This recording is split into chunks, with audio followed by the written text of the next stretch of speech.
In this video, we're going to add columns, and so the easiest command is going to the architecture tab.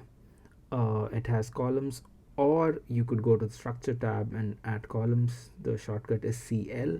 So once you press CL, it's going to show up my already loaded set of concrete rectangular columns.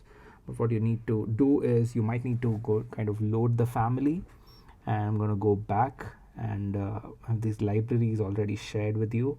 So I'm going to find, it's going to be somewhere here, it's called libraries, and we go to UK, and within UK do not go to columns, scroll down and go to structural columns, and then go to concrete, and then go to concrete rectangular. That's what the requirement in this drawing is, and you have a loaded set of columns on the left. Now if I want to change these dimensions because it's something else than what I have here, I'm going to edit type and make sure to duplicate and don't just change before that. So I'm going to change it to 300 into 600, click OK. That's what we need.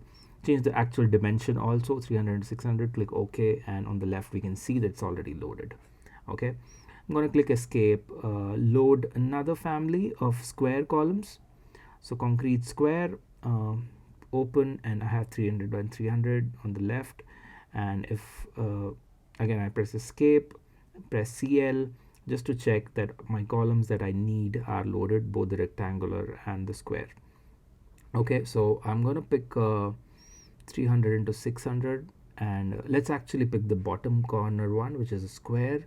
So 300 into 300, and we are at the foundation level, and we need to check that the height of this column needs to go as long as we actually want it to. So it's not just the above floor. Actually, just look at the elevation first, and we have the corner column, which is a a retaining wall column, so it must be going only till the plinth.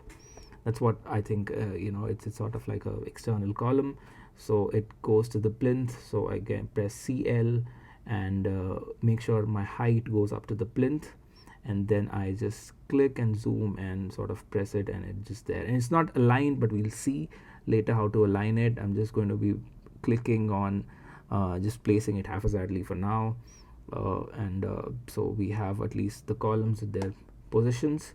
Now if I zoom in, press escape and I zoom in, how do I align this, okay, with the actual CAD location? So I click on the column and the modify tab opens up. So I click on this align icon, which is AL, and when I press on it, I can align with by pressing on the target face and the column face.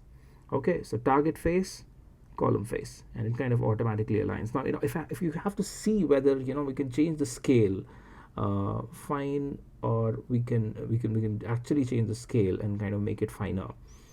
And so now we can see the little imperfections. So again AL, and then just target and the initial column face, again AL, target and the initial column face, and once more target and the initial column face.